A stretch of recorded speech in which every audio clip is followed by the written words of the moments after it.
Sungguh-sungguh Allah sangat ridho ketika seorang hamba itu makan ketika sesuap nasi dia muji Allah, ketika minum seteguk nasi dia muji Allah. Itu kalau orang diridhoni Allah itu wali betul. Itu untuk jadi wali itu gampang, kamu makan ridho, kamu ninjak buminya Allah ridho seneng, kamu hidup keseharian aman seneng. Nah ini supaya sampai kita semua ngaji betapa panduan Rasulullah untuk menggapai ridho Allah itu banyak yang keseharian sekali. Saking kesehariannya banyak dalam hadis dan itu sahih. Nabi menyebut hal-hal yang keseharian. Hatta ma tas'alu fi imra'atika, kamu punya uang kemudian istri kamu bisa makan, itu ibadah. Bahkan sebagian ibadah itu dicontohkan Nabi yang akhirnya diprotes sahabat, yaitu wa fi buti ahadikum sedekah, kamu menggauli istri kamu itu ya sedekah. Sampai sahabat bilang, yang benar ya Rasulullah, ayati ahaduna syahwatahu wa huwa lahu ajrun, masa urusan biologis, urusan syahwat kemudian dia dapat pahala. Nabi menjawab, alai salawadu aha fi haramin akana alaihi wisrun, bagaimana kalau dia meletakkan ke yang tidak benar, itu kan dosa. Nah, hal-hal seperti ini yang saya ingin teman-teman semua, saya juga agak ingin ngaji demi Anda, juga agak ingin. Itu dosa sekali ngaji kok pesanan kelompok tertentu itu nggak boleh. Islam itu untuk semua. Jadi ya cuma karena di depan saya jenengan ya seakan-akan jenengan korbannya. Itu ada ilmunya dalam usul fikih itu. Jadi orang itu harus ngaji usul fikih. Nama yang disebut, mungkin Mas Sufyan masih ingat zaman ngaji usul fikih. Nama yang disebut itu tidak jaminan sebagai prioritas perintah. Jadi misalnya gini, kebetulan yang di depan Nabi itu Abu Dzar. Nabi ya bilang, ya Abu Dzarin ini uhibbuka misalnya, atau ya Mu'ad ini uhibbuka, atau ya Abu Hurairah ini uhibbuka misalnya. Banyaklah riwayat yang Nabi nyebut ya Abu Dzarin, ya Mu'ad, ya Abu Hurairah. Kemudian misalnya Nabi meneruskan khitab, ini uhibbuka, saya mencintai kamu, fakul dubur sholatin, atau sebagian riwayat disebut falatadaan la dubura kulli sholatin Allahumma inni ala dzikrika wa syukrika wa husni ibadatik. Saya mencintai kamu, siapa saja, Mu'ad bisa, Abu Dzar bisa, siapa, saya mencintai kamu, mohon kalau habis sholat kamu jangan lupa wiridan Allahumma a'inni ala dzikrika wa syukrika wa husni ibadatik. Ya Allah, tolong kami permudah supaya mudah ingat engkau. Anda tidak bisa mentang-mentang, wong nama saya Parmin, nama saya Purnomo, itu yang diperintahkan Mu'ad misalnya. Jadi yang disebut satu, tapi khitab itu untuk siapa saja. Saya teruskan ya. Jadi saya mohon semua kita melakukan kebaikan itu, kalau dalam kaidah fikih disebut al yakin la yuzalu bisyak. Banyak kebaikan yang kebenarannya itu 100%, tidak punya efek samping ke pihak lain, ke kelompok lain, ke komunitas lain. Itu tadi misalnya Anda makan dan itu murah sekali, hanya butuh satu piring, setiap punyaan kamu muji Allah, setiap minum kamu muji Allah. Itu redaksinya Rasulullah SAW disebut Allah sangat ridho ketika seorang hamba makan kemudian dia memuji Allah, atau minum kemudian dia muji Allah. Logikanya gampang, negara seperti ini yang kamu harapkan bentuknya kayak apa, mertua, ipar, komunitas, tetangga, itu nyata terjadi itu kan belum pasti. Sementara yang mesti terjadi adalah kamu butuh makan, kalau tidak mati, butuh minum, kalau tidak mati, butuh bumi yang nyaman ditempati, kalau tidak kita juga mati. Sebab itu Allah kalau menyebut nikmatnya itu hal-hal yang keseharian. Alladzi at'amahum min ju'. Allah itu siapa? Allah itu yang menciptakan kamu bisa makan, tidak berlebihan. Allah itu yang menciptakan kondisi sosial itu ideal. Zaman Nabi itu ya ada orang munafik, orang-orang pilihan Allah itu juga diuji orang sekelilingnya yang macam-macam. Semua diuji sesuai konteks zaman dan waktu. Nah, tapi ada ibadah-ibadah yang selalu disarankan Nabi. Sampai Nabi itu pernah ditanya, ayul islami khairun ya Rasulullah, Islam terbaik itu gimana? Jawaban Nabi itu unik, it'amut to'am, Islam terbaik itu ya makan-makan, jangan santai-santai. Ketika Allah menyebut beberapa kebaikan, falak tahamal aqobah, wa ma adrokan apa? Mal aqobah. Terusannya apa? Fakku rokobah. Terusannya apa? Au it'amun fiyaumin di masubaya. Itu acara makan-makan itu juga Islam. Kenapa? Ya bayangkan kalau tidak ada makanan kita mati kan. Kondisi sosial tidak ideal itu Anda masih gak apa-apa, tapi kalau Anda tidak makan, Anda tidak minum, Kamu punya istri cerewet masih bisa hidup, punya mertua cerewet masih bisa hidup. Tapi kalau tidak makan bisa mati. Berarti penting mana istri sama makan? Penting mana? Makan. Semoga istri Anda dengar. Nanti kamu disuruh makan tapi pulang deh. Itu kalau dibahasakan makan masih memahami. Penting mana nasi satu piring dengan istri. Nggak ada nasi mati, nggak ada istri belum mati. Penting mana? Gak berani jawab kan? Nah, ternyata Anda ada garang kan di depan istri. Jadi saya mohonlah, mungkin Mas Sufyan Sauri tadi yang bisa bantulah teman-teman tuh ngaji yang keseharian saja. Karena kita nyari ridho Allah itu berdasar firman Allah, dan firman Allah itu menyebut keseharian tuh riang gampang. Itu tadi misalnya wa min ayatihi manamukum billaili wan nahar. Termasuk ayat-ayat Allah itu kamu tidur. Maka dulu itu ada guyonan, ada tokoh Mu'tazilah, kelompok dalam Islam yang berpikir manusia itu bisa menentukan ikhtiarnya sendiri. Karena saya bisa duduk, ingin duduk, ingin berdiri, berdiri. Karena kelompok ini nggak terima kalau semua kehendak Allah, nanti bagaimana kalau semua kehendak Allah kok ada hisab ya, ada sanksi. Lucunya itu dia akhirnya, ini cerita ya, mencintai seorang perempuan cantik sekali. Dan itu dia menjadi ahli sunnah itu oleh hal-hal yang sepele. Karena istrinya cantik, ya namanya suami istri itu hubungan intim. Terus ditanya, Mas masih ingin lagi? Masih. Silahkan diulang lagi. Wah ya tidak bisa. Katanya manusia bisa menentukan yang diinginkan. Itu tobat itu. Itu nggak bisa ditobatkan Mas Sufyan Ats-Tsauri. Orang cantik yang mudah nobatkan orang itu orang cantik. Segampang itu. Akhirnya kita tahu, makanya kalau dalam kitab Hikam itu disebut al-aqil mayakul madza yaf'alu wa hubi wal ghafil mayakul madza af'al. Orang yang punya akal karena sadar ini wilayah Allah, semua milik Tuhan, itu dia tiap hari berpikir besok Allah akan melakukan apa terhadap dunia ini.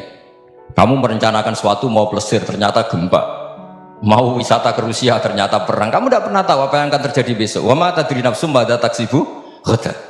Tapi anda semua kita ini sering punya jadwal permanen. Makanya saya kalau diundang siapa saja bisa takdir. Yang jelas Gus ini acara penting. Ya masih acara penting nak pangeran ngersakno piye? Kowe ape dadi pangeran? Kamu kok mau jadi Tuhan? Itu kadang ya kiai. Penting Gus acara ini jenengan harus memastikan bisa. Loh kamu itu yang ngajarin tauhid, sesuatu itu biadillah kok bilang-bilang apa pasti. Kalau saya terus tak tobatkan kamu kata saya itu. Ya kalau gitu Gus bilang insya Allah.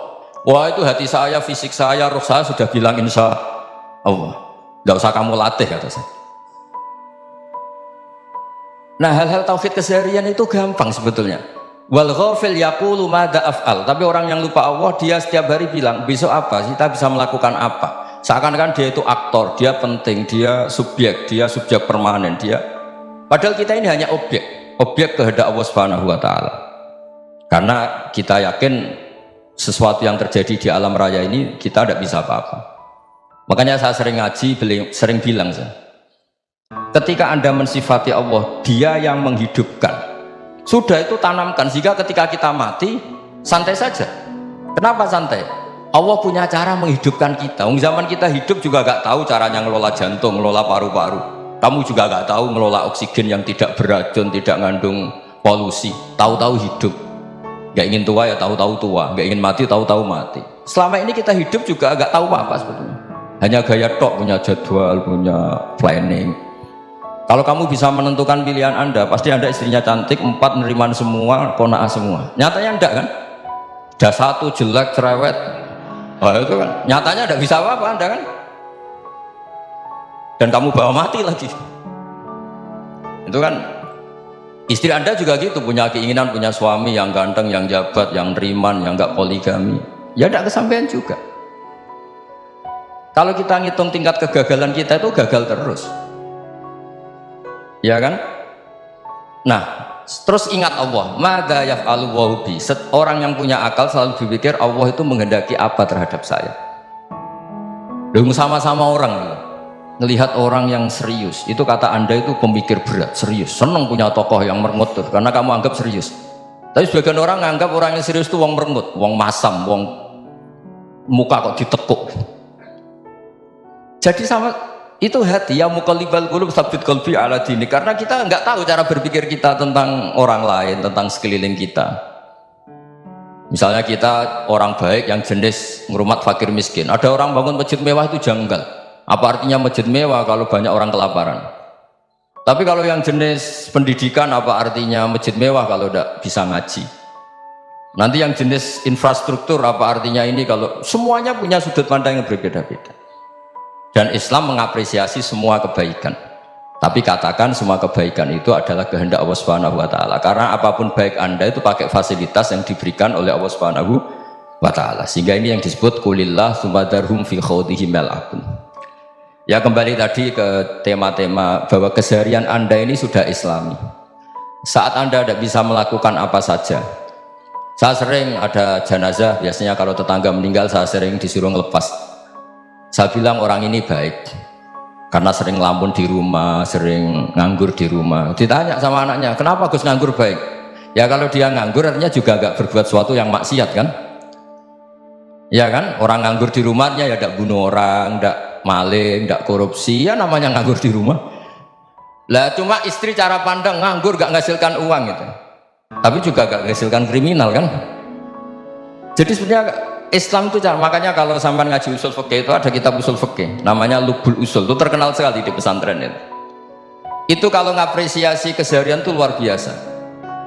Izma min mubahin illa wa yatahaqqaqu bihi tarku haramimma. Karena keseharian yang mubah saat Anda lakukan itu ada kehebatan yang luar biasa, yaitu meninggalkan haram. Makanya dulu banyak orang-orang alim ketemu temannya itu guyon sampai semalaman.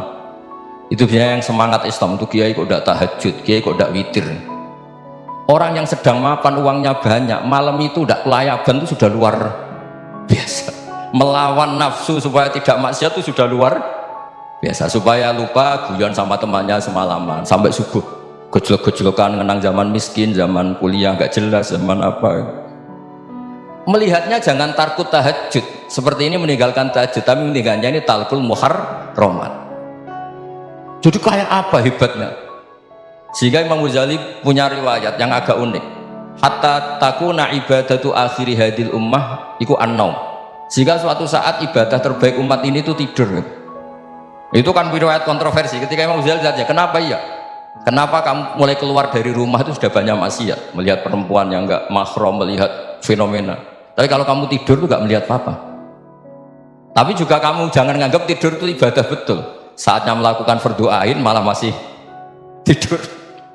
Tapi itu sudut pandang yang menjadikan kita Islam itu gampang. Jadi saat Anda tidak bisa aktivitas apa-apa, misalnya ada beberapa orang yang lumpuh itu memang nggak bisa Jumatan, nggak bisa ibadah, tapi dia juga nggak bisa maksiat. Tidur itu memang Anda saat itu tidak bisa tahajud, tidak bisa witir, tapi saat itu ada zina, ada maling, tidak gosipkan orang, tidak bully orang, tidak menanamkan kebencian, tidak hasud. Sehingga tidur menurut Allah Ta'ala wa min ayatihi manamukum billaili apa? Wan-nahar. Karena di tidur itu selain ada unsur istirahat, jaga stamina, juga ada unsur meninggalkan beberapa keburukan. Nah, saya mohon ibadah yang keseharian ini kita jaga supaya kita semua baca ayat itu fasih itu tertanam di hati. Allah itu siapa? Alladzi at'amahum min ju'i wa amanahum min khauf. Dan Allah kalau cerita di Quran itu anna subabnal ma'a subba thumma syaqaqnal ardhan wa syaqqa fa'ambatna fiha habba wa inaba wa qadba wa zaituna wa nakhla wa hadaika hulba. Kamu tahu saya ini siapa, kata Allah? Saya ini adalah Tuhan yang menurunkan air, kemudian ada tanaman banyak, habba wa inaba wa qadba, ada zaitun, ada tin, kalau orang Jawa mungkin ada tela, ada padi, ada mangga, ada pisang. Sudah, wa inaba wa zaituna wa nakhla wa hadaika hulba, ada perkebunan yang lebat. Tujuannya apa? Mata Allahum, silahkan kamu pakai, kamu nikmati. Tapi karena kadang kita ini punya ide-ide besar, tadi untuk syukur saja nunggu punya istri riman, rumah baik, tetangga baik, komunitas baik, semuanya baik baru syukur. Lama-lama nanti ada di surga, syukurnya nunggu surga paling kelas A. Itu sudah ada yang menghuni Rasulullah, kamu nggak boleh di situ. Masa untuk syukur saja repotnya, Masya Allah. Jadi mohonlah Quran yang kalau Anda hafalkan juz sama itu kan ada ayat-ayat yang kayak tadi. Ya, fal yang dzuril insanu ila ta'ami. Coba lihat Apa yang kamu makan ya? Dari mana? Dan untuk mempertahankan hidup kamu keseharian. Jadi jangan kira ibadah itu harus membentuk komunitas yang versi Anda. Ibadah itu harus yang hal yang mulu-mulu. Kesehariannya Anda alami. Loh, ini saya tidak bikin-bikin. Saya ngaji bukan karena berdasar pesanan. Itu ayat yang saya baca kan betul ada ayatnya kan. Fal yang dzuril insanu ila ta'ami anna sababnal ma'a sabba thumma syaqqaqnal arda syaqqa fa ambasna fiha habba wa inaba wa qadba wa zaituna wa nakhla wa hadaiqa ghulba. Terusannya apa? Mata'al lakum, silakan kamu nikmati. Mata itu silakan kamu nikmati. Ya kayak sampean dikasih hidangan ya makan. Ya sudah makan, habis makan ya minum, habis itu ngantuk ya tidur. Ya sudah normal-normal saja. Kayak apa indahnya Islam. Tapi Anda mencari Islam yang gimana lagi? Nah itu yang diajarkan guru-guru kita, diajarkan sanad kita sampai Wali Songo, sampai Rasulullah SAW.